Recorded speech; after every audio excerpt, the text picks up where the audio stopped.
نبی میرے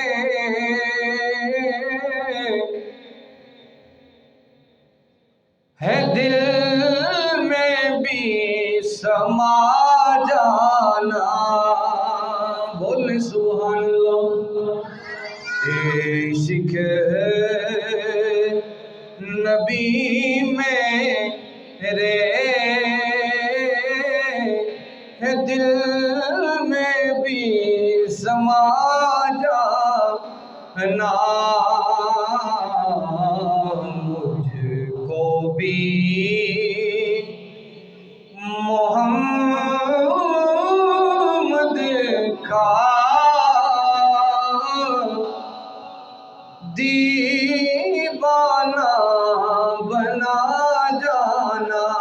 سارے مل کے پڑھیے، عشق نبی میرے ہے دل میں بھی سما جانا۔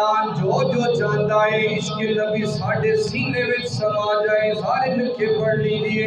اے عشق نبی میرے ہے دل میں بھی سما جانا، مجھ کو بھی محمد کا۔ آواز نہیں آ رہی، اونچی آواز نال مل کے پڑھیے، مجھے بھی محمد دیوانہ بنا جانا، ہے جو رنگ کے رومی پر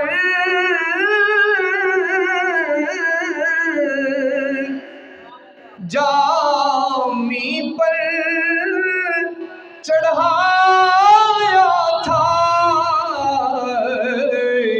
اس رنگ کی کچھ رنگت ہے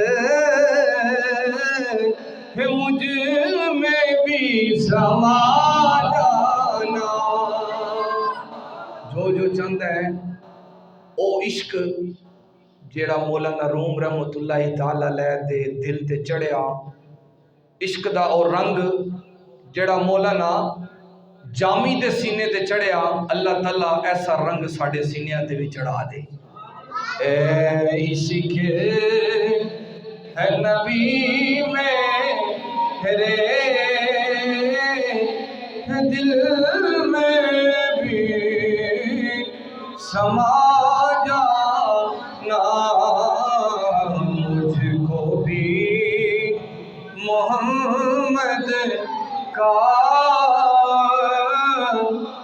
دیوانہ بنا جانا۔ اللہ جل جلالہ کی حمد و ثنا کے بعد آقا دو جہاں نبی آخر الزمان صلی اللہ علیہ وسلم کی بارگاہ اقدس میں ہدیہ عقیدت کے پھول نچھاور کرنے کے بعد وہ نبی جس کے لیے شاعر کہتا ہے تھکتی ہے فکر رساں، تھکتی ہے فکر رساں، مدح باقی ہے قلم ہے آولا آ، مدح باقی ہے ورق تمام ہوا، مدح باقی ہے تمام عمر لکھا مدح باقی ہے۔ شاعر کے اندر پوری زندگی لکھتا رہا لیکن حضور دی مدح آئیے بھی باقی ہے۔ کہتے ہیں بدلا ہوا تھا رنگ گلوں کا تیرے بغیر، بدلا ہوا تھا رنگ گلوں کا تیرے بغیر، ایک خاک سی اڑی ہوئی سارے چمن میں تھی۔ شاعر ظفر علی خان کا جب سامنے ذکر حضور کا ہوا تو ظفر علی خان لکھتا ہے دیار یثرب میں گھومتا ہوں، دیار یثرب میں گھومتا ہوں، نبی کی دہلیز چومتا ہوں، شراب عشق پی کر جھومتا ہوں، رہے سلامت شراب عشق پلانے والا۔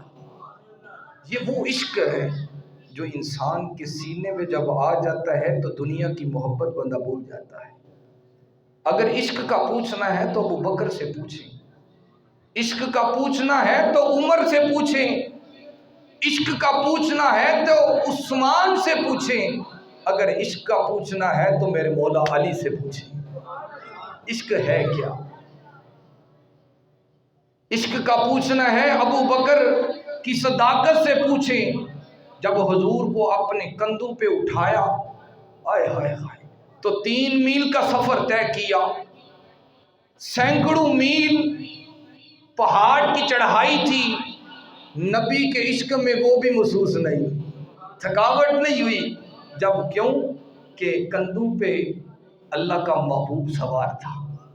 یہ تھا عشق، خالق کائنات کے محبوب کائنات صلی اللہ علیہ وسلم، جن کے عشق کے سوا انسان کی عبادت بھی قبول نہیں۔ شاعر کہتا ہے نماز اچھی، حج اچھا، روزہ اچھا، زکوٰۃ اچھی۔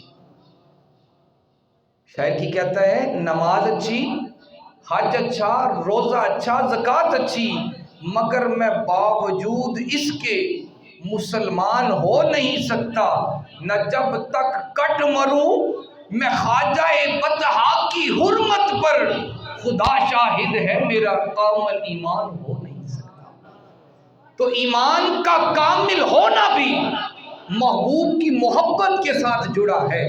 اگر محبوب کی محبت نہیں تو انسان کا ایمان بھی کامل نہیں، کیونکہ محبوب خدا نے فرمایا لا یؤمن احدکم حتی اکون احب الیہ من والدہ وولدہ والناس اجمعین۔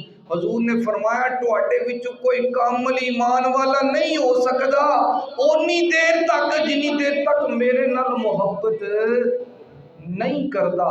فرمایا محبت کا تقاضا کی سی؟ پھر فرمایا من والدہ، اپنے والدین تو ود کے، اپنے والدین تو ود کے، وولدہ اولاد تو ود کے، والناس اجمعین تمام لوگاں تو ود کے۔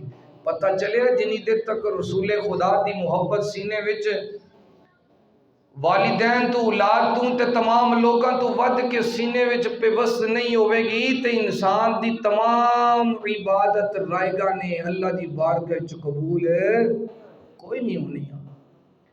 تو میں حضرات ذی وقار عرض کر رہا تھا، جو میں نے سورۃ احزاب کی آیہ مقدسہ پچھلے جمعۃ المبارک میں بھی تلاوت کرنے کا شرف حاصل کیا، اس میں جو ذکر ہے وہ اللہ کے محبوب کی ختم نبوت کا ذکر ہے، کیونکہ حضور نے تو پہلے ہی ارشاد فرما دیا تھا کہ میری امت میں 30 کذاب جھوٹے نبوت کا دعویٰ کرنے والے آئیں گے۔ تو اللہ تعالیٰ نے اپنے محبوب کی ختم نبوت کا قرآن میں ذکر فرما دیا، جس طرح کہ پچھلے جمعے میں نے یہ بیان کیا کہ اللہ نے ارشاد فرمایا ما کان محمد ابا احد من رجالکم ولکن رسول اللہ وخاتم النبیین۔ اللہ ارشاد فرماتا ہے نہیں ہے محمد صلی اللہ علیہ وسلم مگر تمہارے مردوں میں کسی کے باپ، ولکن رسول اللہ، وہ اللہ کے رسول ہیں، وخاتم النبیین، اور آخری نبی ہیں۔ اب یہ چیز تو واضح ہوگی۔ تو پچھلے جمعے میں نے جہاں سے ذکر چھوڑا، قرآن کریم کی ان آیہ مقدسہ سے یہ ثابت ہوتا ہے کہ اللہ کے محبوب کے بعد کوئی نبی اس دنیا میں نہیں آئے گا، اور جو بندہ کسی نبی کو تسلیم کرے، اگر تسلیم نہیں بھی کرتا، اس کے سامنے وہ ذکر کرتا ہے کہ میں اللہ کا نبی ہوں، اگر وہ کہے کہ میرے نبی کا تو معجزہ ہے، حضور نے تو آسمانوں پہ سیر کی ہے، معراج شریف ہوئی ہے حضور کے تو بے حساب معجزات ہیں، تم بھی کوئی معجزہ دکھاؤ ہم مانیں کہ تو نبی ہے۔ تو علماء کرام فرماتے ہیں، صوفیاء فرماتے ہیں، اگر کوئی ایسے الفاظ یا ایسا جملہ بھی استعمال کرتا ہے تو وہ بھی دار اسلام سے خارج ہو جاتا ہے۔ یعنی جب اللہ نے فرما دیا وخاتم النبیین، حضور نے خود فرما دیا انا خاتم النبیین لا نبی بعدی، میں اللہ کا آخری نبی ہوں، میرے بعد کوئی نبی نہیں آئے گا، تو پھر تمہیں اللہ کے نبی کی اور اللہ کی بات پہ یقین نہ آیا؟ تو اس سے یہ باتیں پوچھ رہا ہے۔ تو حضرت ذی وقار میں عرض کر رہا تھا، قرآن کریم میں تو اللہ نے یہ واضح فرما دیا۔ اب حضور کی ختم نبوت کا ذکر حضرت عیسیٰ علیہ السلام فرماتے ہیں۔ حضرت عیسیٰ علیہ السلام نے فرمایا مبشرا برسول یاتی من بعدہ اسمہ احمد، آپ فرماتے میں اس نبی دی خوشخبری نہ دواں جڑا میرے بعد نبی ہوئے گا تو دا نام احمد ہوئے گا، میرے بعد جڑا نبی ہوئے گا او دا نام احمد ہوئے گا۔ لیکن حضور علیہ السلام نے جو نبی آیا اس نے بعد والے کا ذکر کیا، لیکن حضور جب آئے تو فرمایا انا خاتم النبیین لا نبی بعدی، میں آخری نبی ہوں، میرے بعد کوئی نبی نہیں آئے گا۔ جو بھی نبی آیا اس نے آنے والے کا ذکر کیا۔ اگر زبور حضرت داؤد علیہ السلام پر نازل ہوئی، انہوں نے آنے والے نبیوں کا ذکر کیا۔ اگر تورات حضرت موسیٰ کلیم اللہ علیہ السلام پر نازل ہوئی، انہوں نے آنے والے نبیوں کا ذکر کیا۔ حضرت انجیل حضرت عیسیٰ روح اللہ علیہ السلام پر نازل ہوئی، انہوں نے بھی اپنے بعد آنے والے نبی کا یعنی حضور کا ذکر فرمایا۔ لیکن حضور کے اوپر قرآن نازل ہوا تو اللہ تعالیٰ نے اس قرآن میں مہر لگا دی، میرے بعد کوئی اور نبی نہیں آئے گا۔ یہ واضح اعلان ہو گیا کہ اللہ کے نبی کے بعد کوئی نبی نہیں آئے گا۔ حضور علیہ السلام نے 30 کذاب جو جھوٹے تھے ان کے بارے میں ارشاد فرما دیا۔ حضور فرماتے ہیں قریب میری امت میں 30 جھوٹے کذاب، جھوٹے نبوت کا دعویٰ کرنے والے پیدا ہوں گے، ہر ایک کا یہی گمان ہوگا کہ میں اللہ کا نبی ہوں، حالانکہ وہ سارے کے سارے جھوٹے ہوں گے۔ اب حضور نے تو یہ فرما دیا لا نبی بعدی، میرے بعد کوئی نبی نہیں آئے گا۔ اسی طرح حضور کے بعد کون آئے گا؟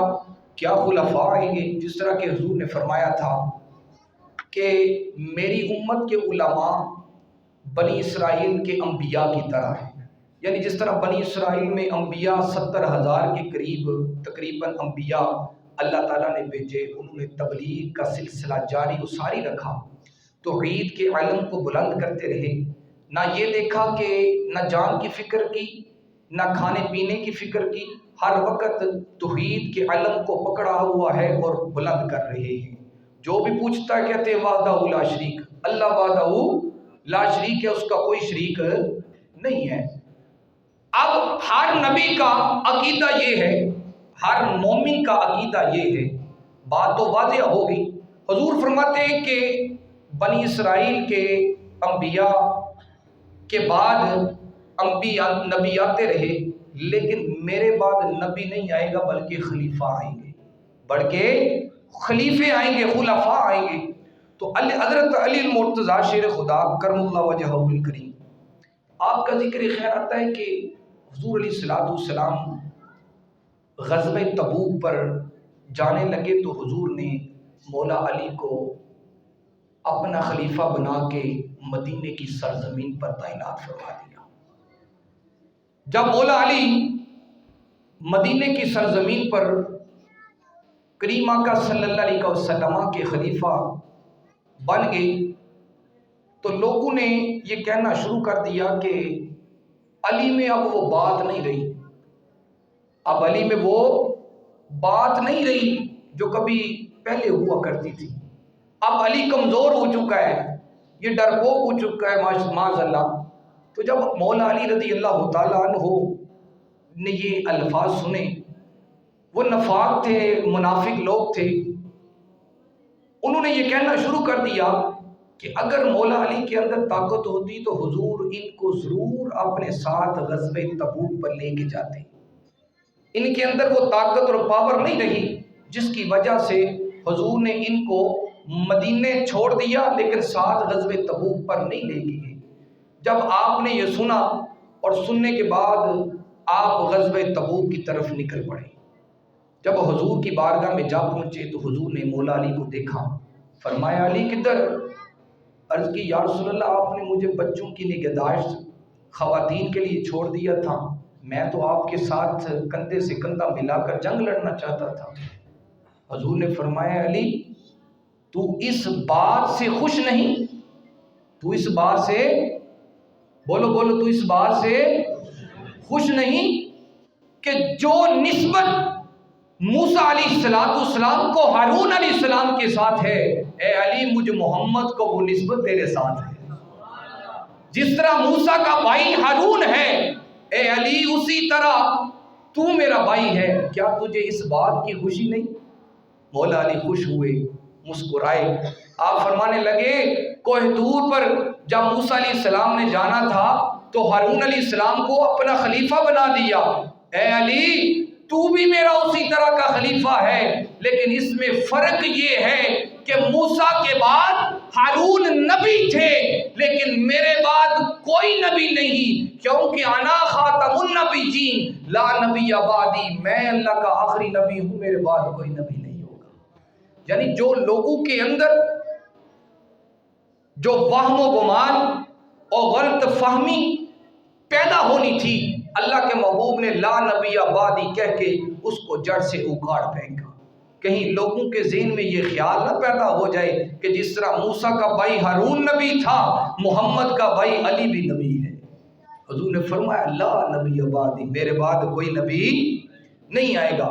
تو پھر یہ کیسے ہو سکتا ہے کہ جب حضور نے اتنا بڑا ارشاد فرما دیا علی پاک کے بارے میں، تو پھر آج کے دور میں مرزا قادیانی کہے میں نبی ہوں، مرزا قادیانی کہے میں نبی ہوں، اساں لوگ بھی کی کرنے ہیں، اساں بھی جناب جے کوئی قادیانی مل جائے، اکثر 2-3 لوگ میں نے ایسے دیکھے ہیں جنہوں نے میرے سامنے خود ڈسکس کی ہے اس بات کی کہ یار ہمارا جو تعلق ہے وہ تو قادیانیوں کے ساتھ بھی ہے۔ بھائی جس کو اللہ نہیں پسند کرتا تم اس کے ساتھ یاری لگانے کو پسند کیسے کر سکتے؟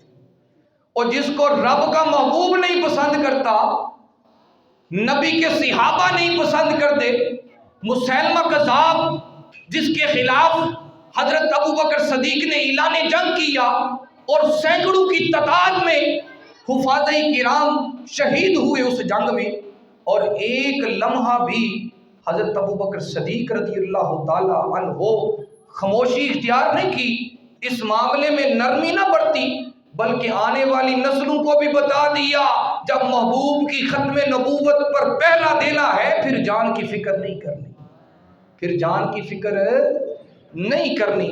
تو پھر یہ کیسے ہو سکتا ہے کہ جناب مرزا کہے میں نبیاں تے لوگ اتھے جا کے علاج بھی کراون دے اپنے آپ کو کاغذاں وچ قادیانی بھی ڈکلیئر کر، ایک جو ہو سکتا ہے۔ میں پوچھنا چاہنا جدو محبوب کائنات دی بارگاہ بھی تسی قبر وچ حاضر ہوئے تے فرشتے نے پوچھیا ما کنت تقول فی حقی ھذا الرجل، ایس سونے نبی دے بارے وچ دنیا تے تو کی کیتا رکھنا ہے؟ پھر اگر بندے نے کیا اے تے میرے آخری نبی نے میں نہ نبی مننا، تے جے فرشتے نے پوچھ لیا تے قادیانیاں تے جناب گھر وچ تو کی لین گئے تے پھر کی جواب دیو؟ پھر جواب کچھ نہیں دے سکتا بندہ۔ تے اس واسطے بندے نو کامل ایمان والا ہون واسطے انسان دا سینے وچ محبت مصطفیٰ ہونا ضروری ہے، لازمی ہے۔ سیدنا فاروق اعظم جن کے بارے میں حضور نے فرمایا میرے بعد اگر کوئی نبی ہوتا تو عمر ہوتا، سیدنا فاروق اعظم رضی اللہ تعالیٰ عنہ آپ تورات کی تلاوت فرما رہے تھے، حضور نبی مکرم صلی اللہ علیہ وسلم کے سامنے تشریف لائے، تورات کے اوراق پکڑے اور ان کی تلاوت شروع کر دی۔ جب حضور نے تورات سنی تو حضور کا چہرہ سرخ ہو گیا، حضور غصے سے لال پیلے ہو گئے۔ ابوبکر صدیق رضی اللہ تعالیٰ عنہ نے لجپال کریم آقا کا چہرہ دیکھا کہ حضور کا چہرے کا رنگ بڑا متغیر ہے۔ جب دیکھا حضور نے تو عمر کو کہا ہے عمر، تو حضور کے چہرے کی دیکھ رہا، حضور کی وجہ